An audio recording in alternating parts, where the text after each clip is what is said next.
mau. Saya tengok di kaca belakang, ikut. Sering baca, ikut. Dan 3 kali belok, ikutnya terus. Turun saya. Kenapa kau ikuti aku? Apa mau kau? Saya disuruh Pak Kapolres Pak Intel bilang sama dia, aku bukan pencuri, aku bukan maling, aku Ustaz, aku tak ada yang ganggu siapa-siapa, yang aku ikut aku ikut.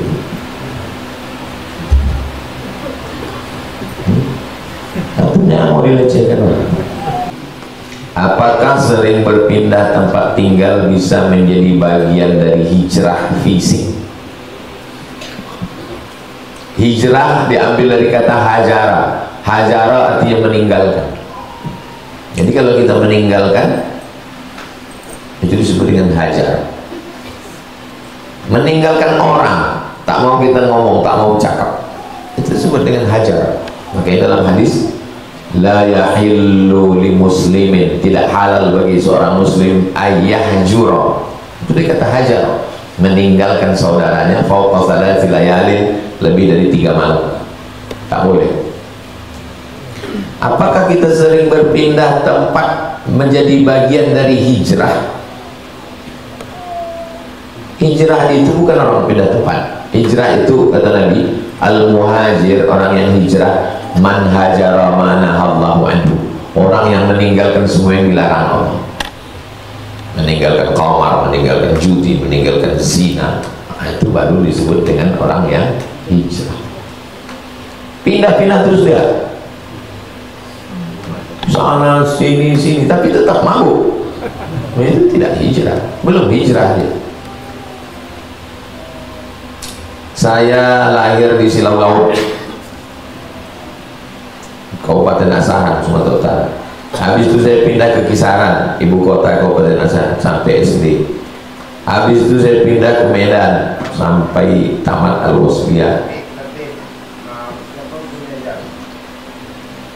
Habis itu pindah ke Deli Serdang, masuk pesantren Darul Arafah. Habis itu pindah ke Air Molek Negeri Hulu. Habis itu saya kuliah di Pekanbaru, IAIN, tamat 9798. Habis itu ke Mesir, selesai 2002. Habis itu saya ke UKM Malaysia, tinggal di Selangor, Kajang. Habis itu saya Maroko.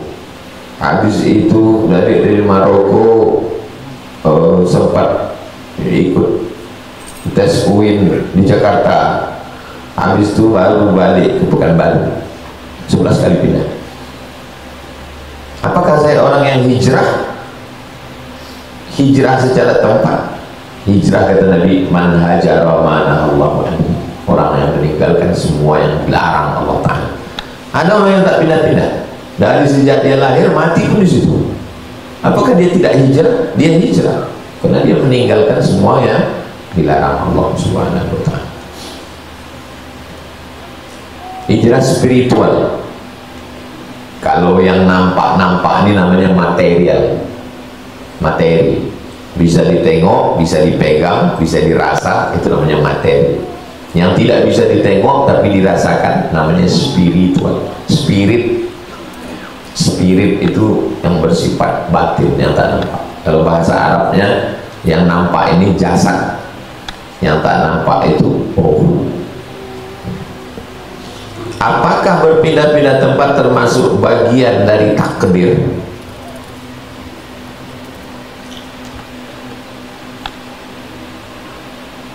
Saya mau pakai tisu atau tidak pakai tisu, itu saya bisa memilih atau tak bisa?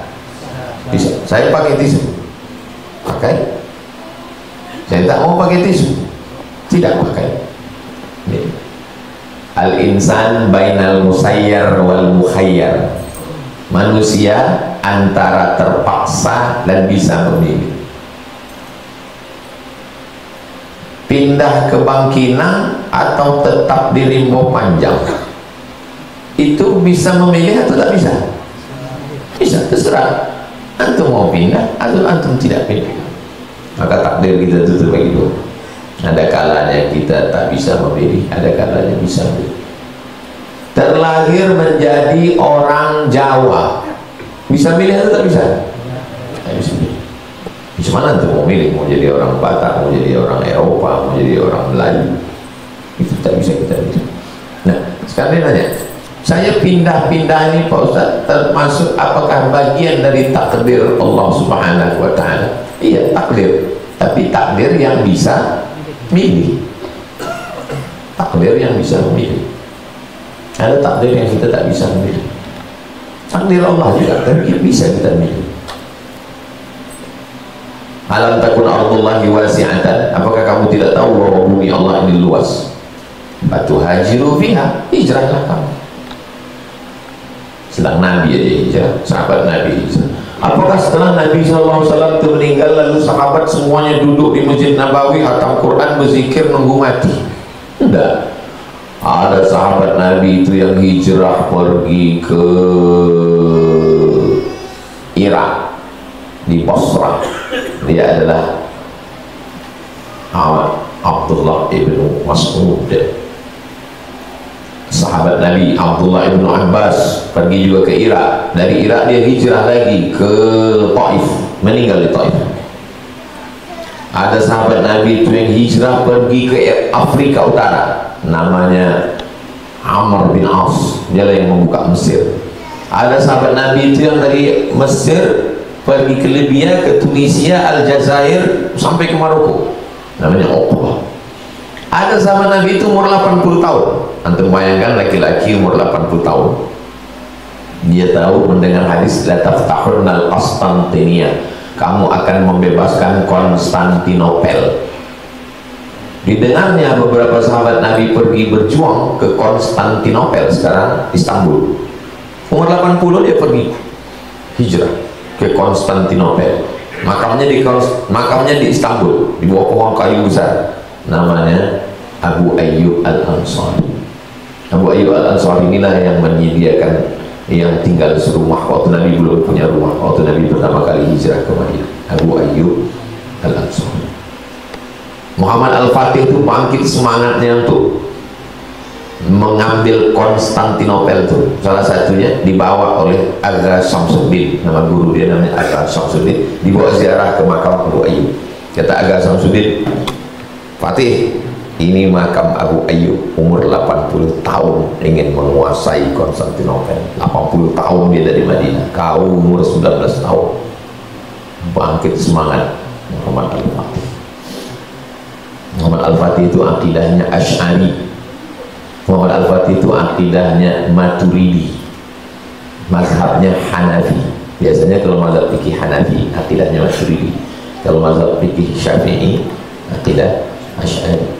Dan tasawuf, rata-rata yang membebaskan negeri terjajah itu kalau tidak Asy'ari, Maturidi, dan orang bertasawuf. Muhammad Al-Fatih akidahnya Maturidi, fikihnya Hanafi, pengamal tasawuf, berziarah ke makam kubur Abu Ayyub Al-Ansari, dibawa oleh gurunya Aga Samsuddin. Salahuddin Al-Ayyubi akidahnya Asy'ari, fikihnya Syafi'i, tasawuf, khatam dia kitab Ihya Ulumuddin. Jadi orang-orang yang mengejek, apa itu Imam Ghazali tak berjuang ke Palestina? Imam Ghazali menulis kitab Ihya Ulumuddin 4 jilid. Kitab itu dibaca oleh Salahuddin Al-Ayyubi. Setelah dibacanya, putus kaji dia bahwa hidup ini hilang kekuasaan, akhirnya siap dia mati. Nah, dialah yang membebaskan Palestina, Salahuddin Al-Ayyubi. Kemudian Muhammad Al-Fatih. Ini orang-orang yang berakidah Ahlussunnah wal Jamaah. Bagaimana menghadapi orang terdekat kita yang memiliki temperamen emosional?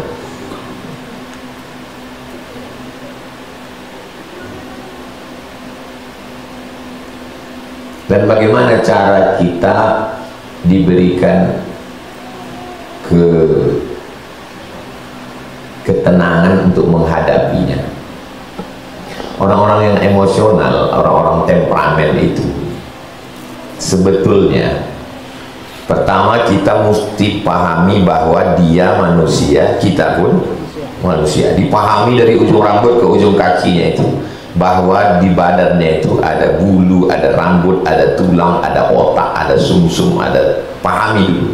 Dia bukan robot, dia bukan Robocop, dia bukan Transformer, dia sama macam kita. Itu hakikatnya, bahwa dia pengamuk, dia pemarah, sama macam kita. Maka kita pun jangan takut sama dia. Kalau kita takut sama dia, kita ciut duluan. Orang temperamen, dia sebetulnya sama orang ini, dia tes dulu, tes water, ditesnya dulu. Kalau dia ngamuk sekali, kita takut, dia ngamuk lagi. Makanya kalau kita dihamuknya sekali, kita amuk dia lagi. Jangan mau direndahkan orang. Saya bawa mobil di Jalan Nangka, Jalan Nangka, baru-baru pulang malah tahun 2012 tentu. Tiba-tiba pas di Jalan Nangka, ini jalan pelajar, ditabraknya dari belakang. Berhenti saya, dia pun berhenti juga. Berhenti, dia keluar, di sapunya bekas tabraknya itu, sapu. Udah nggak apa-apa nih katanya, pergi aja. Sapunya gini, udah nggak apa-apa nih, pergi aja. Oh, dia mau nyoba, mau coba. Naik saya ke mobilnya itu, saya pakai sepatu. Naik saya ke mobilnya, saya injak-injak mobil. Udah nggak apa-apa, jalan terus. Terbodoh dia. Saya udah siap. Makanya di motor, di mobil, jangan sampai tak ada bersiaga sendiri. Motor lain itu mesti ada, karena kita menghadapi macam-macam orang. Saya udah siap. Habis itu dia pun pergi. Itu untuk mengajar dia, karena banyak orang kurang ajar.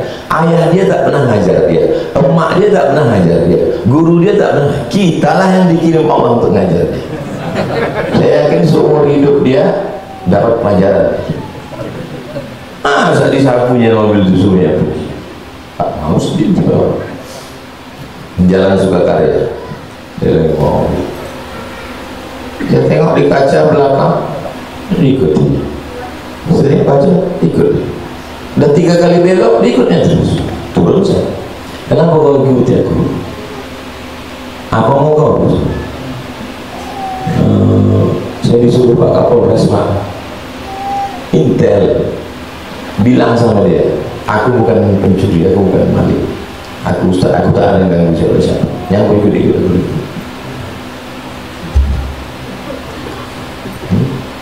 Artinya mau dilecehkan orang. Nah, orang pemarah-pemarah itu marah juga kita sama dia.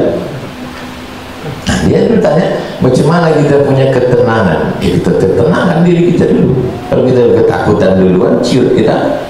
Dia macam bawa parang, bawanya parang, dicobanya dulu, ditakiknya sini dulu. Terasa dia berdenting, pang kata ditarinya.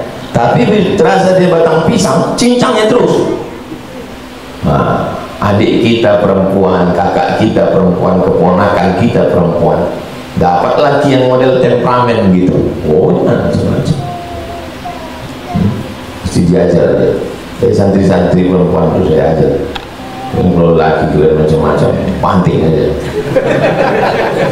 Banyak kayak kurang ajar. Ayahnya tak pernah mengajar dia dulu, emaknya juga takut sama dia. Akhirnya dia jadi orang kurang ajar. Orang temperamen itu dia mesti diajar.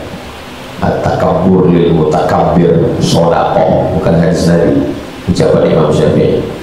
Orang yang pemarah-pemarah, marah pula kita sama dia, baru tahu dia marah. Baru dia tahu marah orang, kadang tahu dia marah dia jadi dia tahu, tak tahu dia marah kita.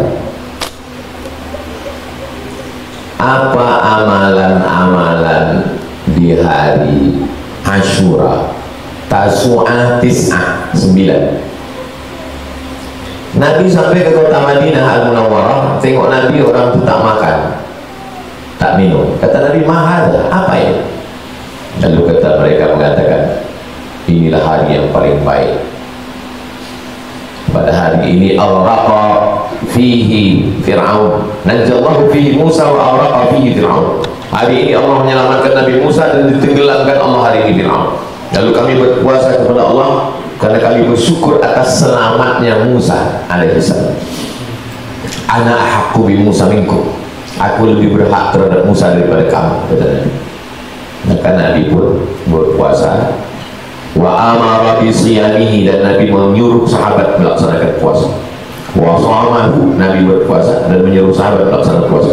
Tapi khaliful yahud, bedakan diri kamu dengan orang Yahudi. Jadi kalau orang Yahudi tanggal 10 saja, untuk membedakannya puasa sebelumnya dan setelahnya. Maka yang paling afdal adalah 9, 10, 11. Tapi kalau tak sanggup 2 hari saja, 9, 10. Tak juga sanggup sehari pun jadi cara 10 saja. Tapi itu tadi afdal.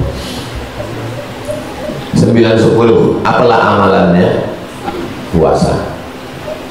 Tak sanggup puasa, memperbanyak sholat-sholat sunnah, sholat duha, sholat isyraq, sholat awabin, sholat qabliyah, sholat ba'diyah. Memang sholat ba'diyah biasa, itu motivasi awal. Yang selama ini malas-malas, ini garis startnya, starting pointnya dari situ.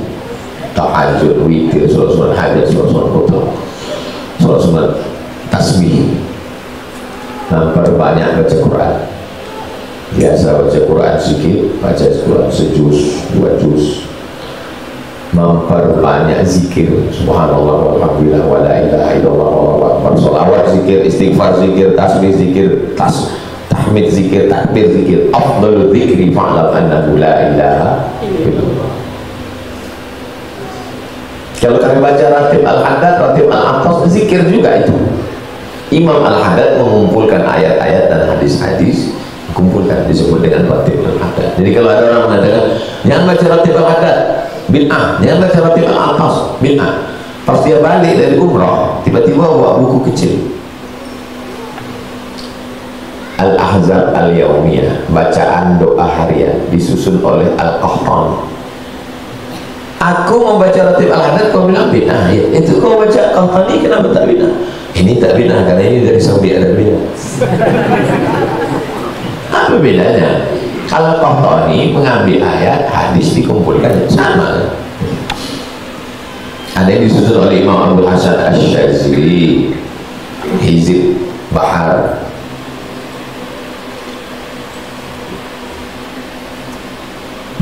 Bahasa, sholat-sholat sunat, baca Quran, zikir, sedekah. Makanya ada istilah bubur Asyura. Dulu di kampung Maji, saya di emak sepupu kalau Asyura masak bubur pakai santan, ada kacang-kacang macam-macam. Kemarin saya di Kelantan, Terengganu, ada kue. Ustaz makan Ustaz, kue suwo. Apa suwo? Apa suwo ini Pak? Dari Asyura. Orang Melayu payah ayun Asyura, suwo. Kalau kami pun di kampung bubur suwo. Cuma tempat kami bubur, saya bilang, di sini cuma Ustaz makan kue suwo. Warnanya hitam, potong-potong makan. Cuma rasanya Ustaz? Macam-macam. Daging kok manis. Daging sapi di blender halus dengan bumbu. Daging tapi manis. So lain padang, lain belalang, lain lubuk, lain ikannya, lain tempat, lain kuliner. Bagaimana menentukan menyikapi perbedaan awal Muharram Indonesia dan Saudi? Apakah kita berpuasa Asyura 10 Muharram ikut Saudi atau Indonesia, atau sebaliknya 2 hari tersebut?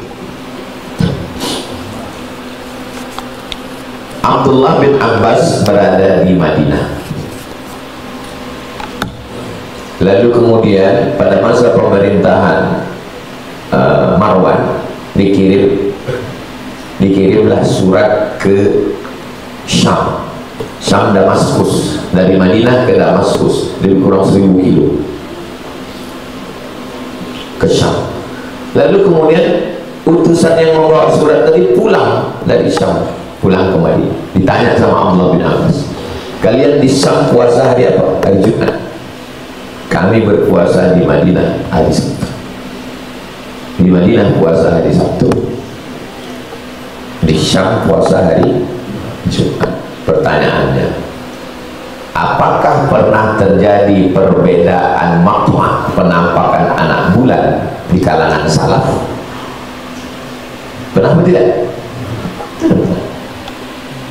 Antara Madinah dengan Damaskus saja bisa berbeda, apalagi rimau panjang dengan Saudi Arabia. Lagi kalau ada orang rimau panjang ngikut kalender Saudi Arabia, di luar nurul. Kau puasanya kapan?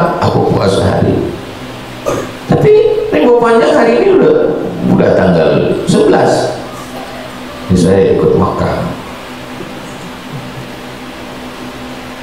Sedangkan zaman Abdullah bin Abbas, sahabat Nabi salaf, pernah terjadi perbedaan antara Madinah dengan Syam.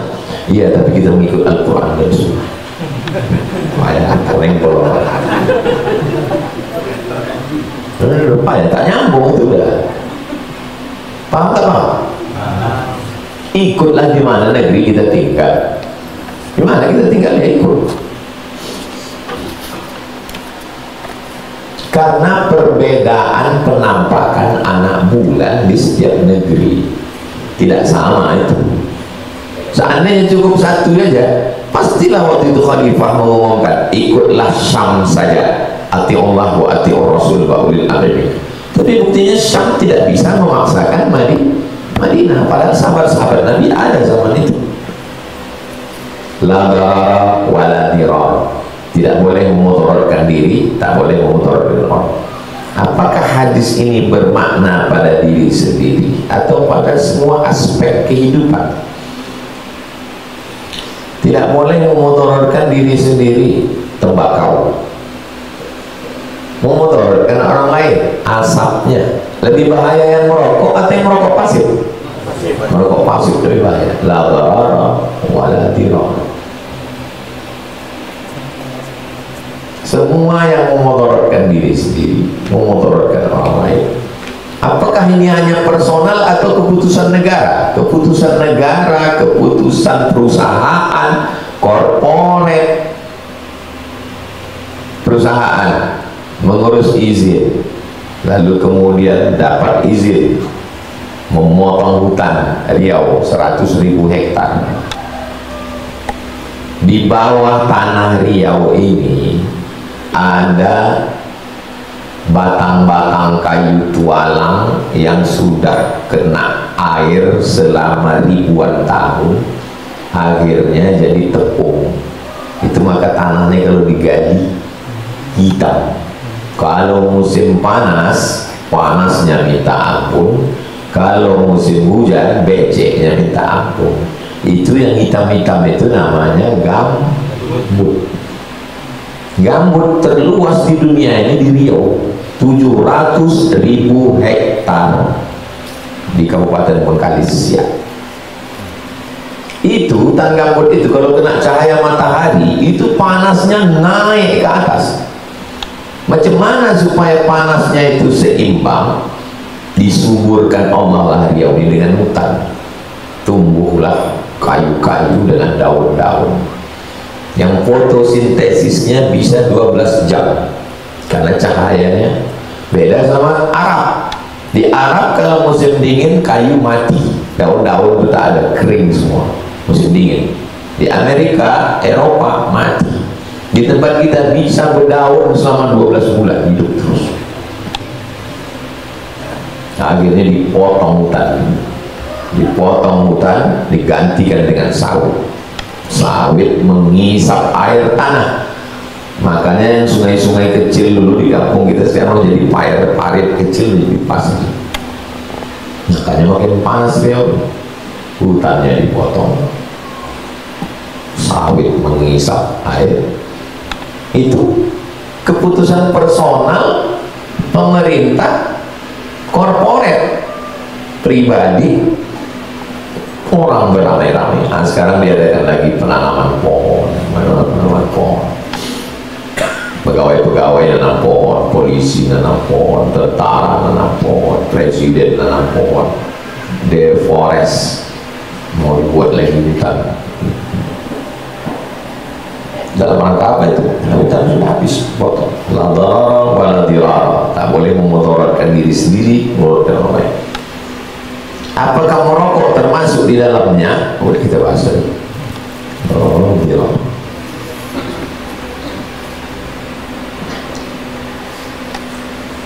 Ada saudara saya punya halaqah zikir, tapi mereka selalu minta nasihat dari orang yang dirasuki, konon katanya qarin, yang dulunya dia seorang kiai. Selalu mereka berkomunikasi zikir bersama, bahkan sampai subuh zikirnya. Bagaimana hukumnya Ustaz? Saya jangankan sama jin, sama orang aja saya tak percaya.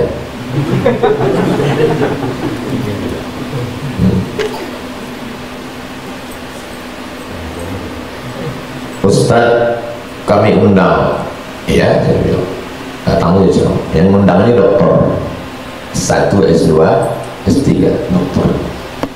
Dan ceramah. Habis ceramah, agak-agak sebulan, 2 bulan, datang sepupu saya. Kau udah pakai bandrol kau ceramah sekarang ya, buat malu keluarga. Pakai bandrol. Aku tidak pernah minta tiket eksekutif, tak pernah minta hotel bintang 5, dan aku kalau pergi ceramah nggak tahu mau kemana aja. Ini hari Kamis, besok mau ke Bangka Belitung, tak tahu saya apakah yang mengundang bupati, gubernur, tak tahu. Sampai sana nanti baru saya tahu. Tak saya urus jadwal ini. Ini buktinya kau udah mengutip-ngutip duit dari orang.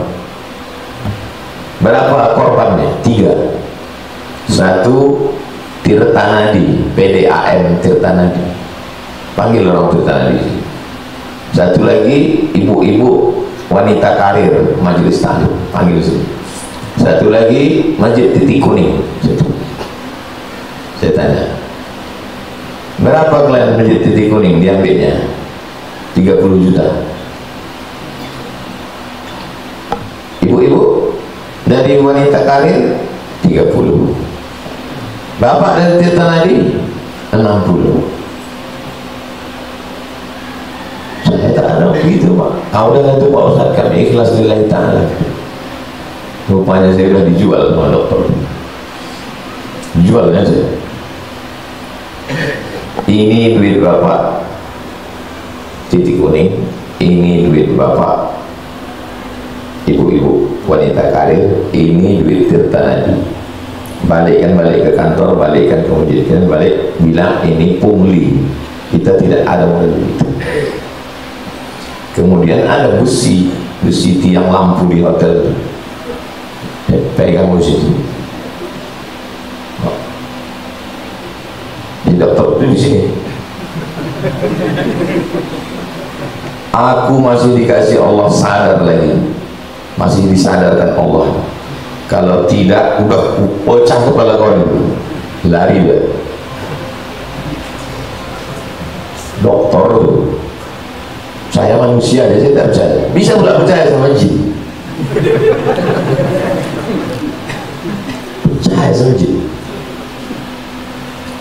Saya waktu pengajian dulu saya bawa emak saya, setiap pengajian saya bawa. Pertama pengajian tuh waktu ramai, setelah balik ke rumah, 1 saya ditanya, ada yang kutanya sama kau, apa Mak? Kau ada berkawan sama jin? Tidak. Dia takut saya berkawan sama jin lalu mengamalkan zikir sehingga ramai jamaah. Kusumpahkan kau, aku tak mau kau berkawan sama jin. Kenapa begitu Mak? Karena aku dulu dikasih tahu ayahku bilang kau jangan sama jin. Ayahku dikasih tahu sama Syekh Abdul Rahman, Syekh Abdul Rahman ngasih tahu atuk saya ngasih tahu emak saya ngasih tahu saya mengasih tahu anak-anak saya dan jamaah, jangan berkawan sama jin. Yang berkawan sama jin. Datang jamaah ke rumah, menunjukkan foto, Ustaz ini foto emas batangan sebesar ini di atas TV. 2 hari emas tuh di atas TV, tak saya senggol, tak saya ambil, hilang.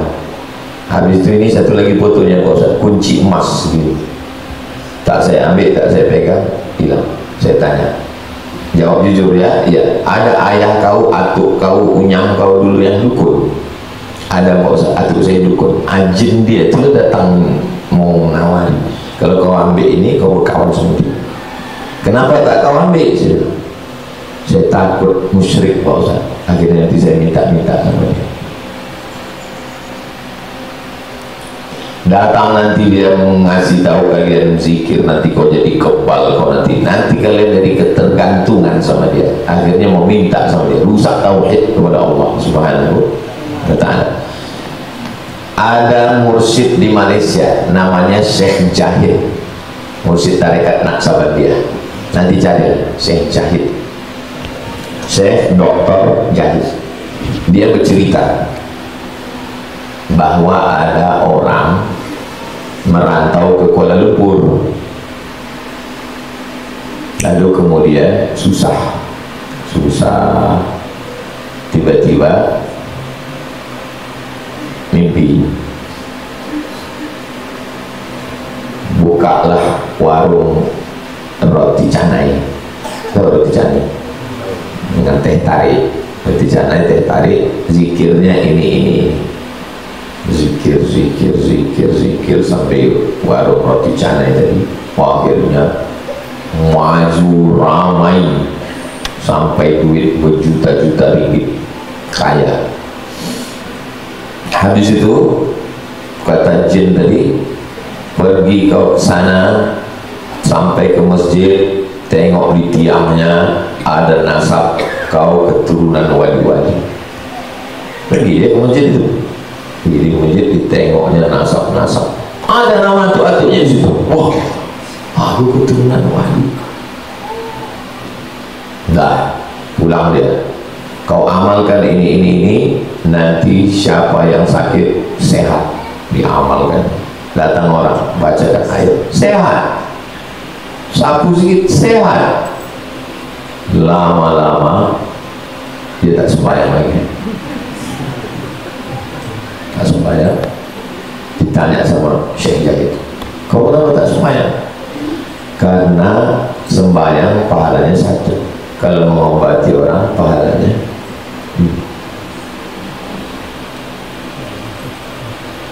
tengok cara kerjanya. Nanti kalau kau amalkan ini rezeki kau lancar, jalan. Nanti kalau kau amalkan ini orang suka, jalan. Nanti kalau kau amalkan ini, nanti kau bisa mengobat orang, jalan. Nanti kalau kau amalkan ini, dia tidak langsung dia siajaknya kita nyembah dia, tidak.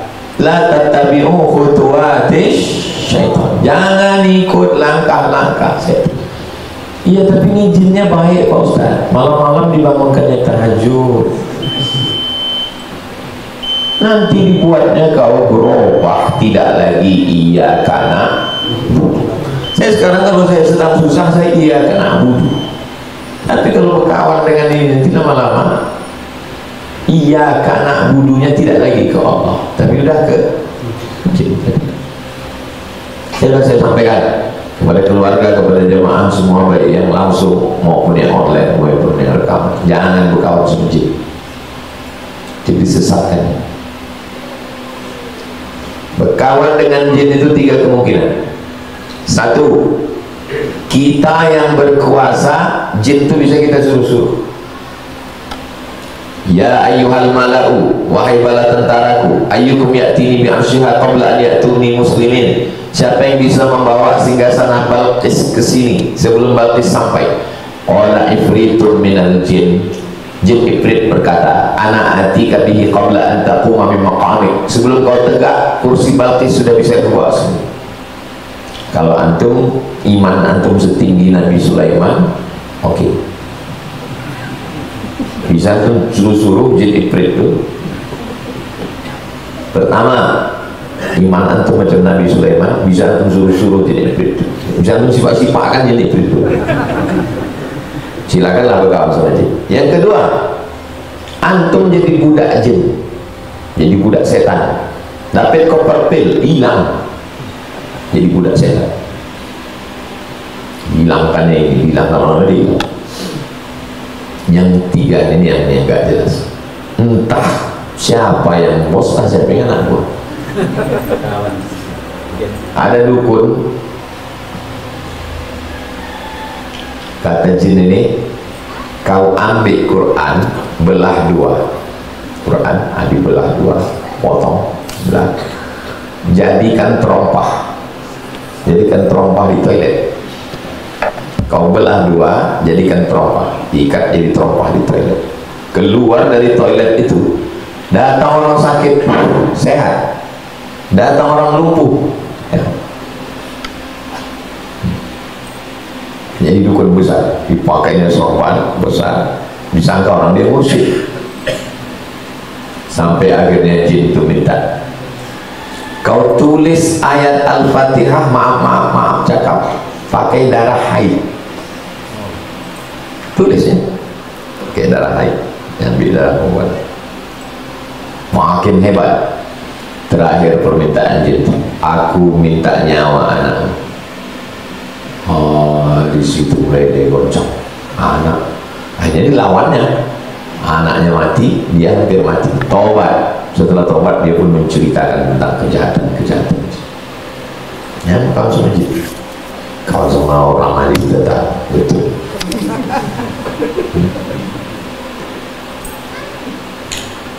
Ada di antara ustadz mengatakan bahwa kita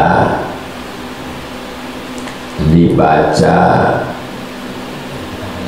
4 yang ada dalam Al-Baqarah, 70.000 malaikat mendoakan tidak akan disiksa di dalam kubur, yaitu surat Yasin, Al-Furqan, Al-Waqi'ah, Al-Ikhlas. Apakah benar manfaatnya demikian? Dan bagaimana pula jika dibaca untuk orang yang sudah meninggal? Tentang fadilah-fadilah, kalau ini dibaca pahalanya begini, kalau ini dibaca pahalanya begini, kalau ini dibaca pahalanya begini, mesti dari hadis Nabi Muhammad SAW tentang membaca pangkal Al-Baqarah sama ujung Al-Baqarah. Siapa yang membaca pangkal Al-Baqarah dan ujung Baqarah, lakafatahu, maka cukuplah itu bagi dia. Siapa yang membaca Qul a'udzu falaq dengan Qul a'udzu binnas 11 ayat, maka dibukakan 11 simpul-simpul tali sihir. Siapa yang baca ayat kursi subuh, dibaca sampai zuhur, dibaca zuhur, dibaca sampai asar, dibaca asar, dijaga sampai maghrib, dibaca maghrib, dijaga sampai isya, dibaca isya, sebelum tidur malam dijaga sampai subuh. Itu semuanya hadis-hadis sahih. Tentang membaca surat Yasin, man qara'a Yasin fi lailatin, siapa yang baca surat Yasin pada suatu malam, asbaha maghfuran lah, subuhnya dia sudah diampunkan Allah SWT. Tentang baca Qul huwallah, Qatadah bin Nu'man, hadisnya dalam Musnad Ahmad bin Hanbal. Qatadah bin Nu'man dari mulai maghrib, isya sampai subuh baca Al-Fatihah, Qul huwallah. Kata Nabi, inna la ta'dilu thulutsal Quran, itu sama dengan sepertiga Al-Quran. Kaedahnya, keutamaan surat, keutamaan zikir mesti ada dalil dari hadis Nabi Muhammad SAW. Itu model yang pertama. Yang kedua namanya mujarrab. Apa namanya? Mujarrab. Mujarrab itu diambil kata jarraba yujarribu. Mujarrab artinya pernah dicoba. Makanya udah jadi bahasanya. Kau baca ini ya, ini mujarrab ini. Mujarrab artinya pernah dicoba. Ulama dapat ilham, entah dia sudah berzikir dapat ilham, lalu dicobanya, kemudian manjur dicobanya. Idza sama'un syaqqat wa azinat li rabbiha wa huqqat. wa izal ardu muddat wa alqat ma fiha wa takhallat. Idza sama'un syaqqat, ketika langit terbelah, wa azinat li rabbiha wa huqqat, dia minta izin kepada Allah SWT dan terwujud. Wa idzal ardu muddat, ketika langit, ketika ardu bumi muddat, wa alqat ma fiha wa takhallat, mengeluarkan segala isinya. Ayat itu bercerita tentang langit dan bumi, dibacakan kepada perempuan yang hamil supaya mudah dia melahirkan anaknya, supaya tak perlu dia operasi sesar. Ternyata setelah diamalkan terwujud mujarrab. Itu namanya termasuk dalam jenis mujarrab. Jadi nanti kalau ada orang ngasih antum amalan, antum tanya, ini dalilnya yang dari hadis atau dari mujarrab? Apakah benar manfaatnya demikian Pak Ustadz? Tengok hadis-hadisnya, sahih atau tak sahih. Bagaimana jika dibaca untuk orang yang sudah meninggal dunia? Imam Syafi'i berkata dalam kitab ini, dalam kitab itu solid, kata Imam Nawawi, wa qala Syafi'i, Imam Syafi'i berkata, wa in khatimul Qur'ana kullahu, kalau dikhatamkannya sekhatam Al-Quran, kana hasanan, meninggal keluarga bacakan sekhatam Quran, dihadiahkan pahalanya, kana hasanan, bagus. Kalau tak sanggup sekhatam, ya pilih, itu maka orang pilih Yasin. Yasin pun juga terlalu panjang, bacakan Fatihah sekali, Qul Huwallah 3 kali, Al-Falaq sekali, An-Nas sekali, pangkal Al-Baqarah, ayat kursi, ujung Al-Baqarah, tutup dengan tahlil, afdal zikri fa'lam annahu la ilaha illallah. Ya Allah, sampaikanlah pahala bacaan yang sudah kami baca, Al-Fatihah, Al-Falaq, An-Nas, pangkal Al-Baqarah, ayat kursi, ujung Al-Baqarah, dan tahlil kami kepada almarhum almarhumah. Itu tentang bacaan-bacaan. Secara umum membaca Yasin, membaca Al-Furqan, membaca Al-Waqi'ah, membaca Al-Ikhlas, secara umum dalilnya baik. Membaca Yasin, la tuqra'u fi amrin asirin illa yassarahu Allah, kata Imam Ibnu Katsir. Buka dalam tafsir Ibnu Katsir di Muqaddimah surat Yasin. Kalau dibacakan surat Yasin itu pada perkara-perkara yang sulit, lalu kemudian dimintakan mujarrab. Tentang membaca Al-Qur'an, dalilnya dalil umum, iqra'ul Qur'an faqra'u ma tayassara minal Qur'an. Tentang baca Al-Waqi'ah, siapa yang membaca surat Al-Waqi'ah dijauhkan dia dari faqah, dari miskin papa susah melarat. Hadisnya dhaif. Hadis dhaif boleh diamalkan untuk fadail amal selama cukup 5 syarat.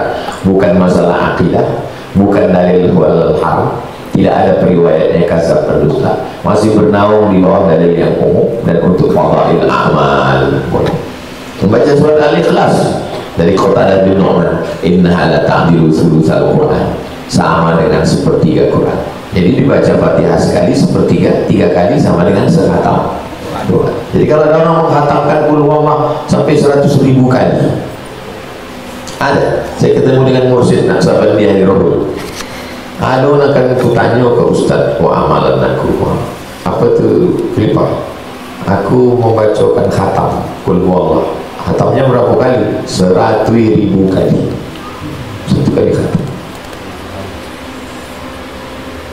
Lama saya termenung. Apa yang saya menungkan? Saya sudah lama tahu, kita sudah lama ngaji hadisnya, dia sudah mengamalkannya. Mana dalilnya yang baca 100.000 kali? Itulah Qatadah bin Nu'man baca Al-Fatihah tak putus dari Isya sampai ke subuh, itu berapa ratus ribu kali itu. Cuman karena payah ulama mau bilangnya begitu, bilangnya 100.000 kali.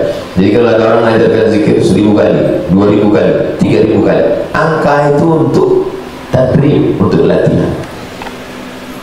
Makanya Abu Hurairah sebelum tidur malam, Al-Mu'aqdah, disimpulnya 1.000 simpul, diambilnya tali buat 1.000 simpul. Nah, sebelum tidur malam itu 1.000 simpul. Di Makkah ada jual tasbih seribu anak batu buat. Tak salah kalau itu model berzikir beribu-ribu, baik. Ala hadhihi al-Fatihah. A'udzu billahi minasyaitonir rajim. Bismillahirrahmanirrahim. Alhamdulillahirabbil alamin. Arrahmanir rahim. Maliki yaumiddin. Iyyaka na'budu wa iyyaka nasta'in. Shiratal mustaqim. Shiratal ladzina an'amta 'alaihim ghairil maghdubi 'alaihim waladdallin. Amin. Allahumma shalli 'ala sayyidina Muhammad wa 'ala ali sayyidina Muhammad. Ya Rabbi bil Mustafa balligh maqasidana waghfir lana ma madha ya wasi'al karam. Barik lana fi umurina, berikan umur kami berkah. Mata'na bituli umurina, jadikan umur kami ini sebagai nikmat. Allahumma ja'al hayata ziyadatan lana fi kulli khair, jadikan umur kami ini sebagai tambahan amal saleh. Waj'al al-mauta rahatan lana min kulli syarr, jadikan kematian kami istirahat dari dosa-dosa. Rabbana hab lana minas shalihin, jadikan anak kami anak-anak yang saleh dan salihah. Wajma'na ma'al habibil Mustafa fi jannatikal ula, satukan kami di surga bersama Nabi Muhammad sallallahu alaihi wasallam. Rabbana atina fid dunya hasanah wa fil akhirati hasanah wa qina adzabannar. Wassallallahu ala sayyidina Muhammad wa ala alihi wasallam. Walhamdulillahirabbil alamin. Taqabbalallahu minkum minna wa minkum taqabbal ya karim. Usolli sunnatal isyraq raka'ataini lillahi ta'ala. Assalamualaikum warahmatullahi wabarakatuh.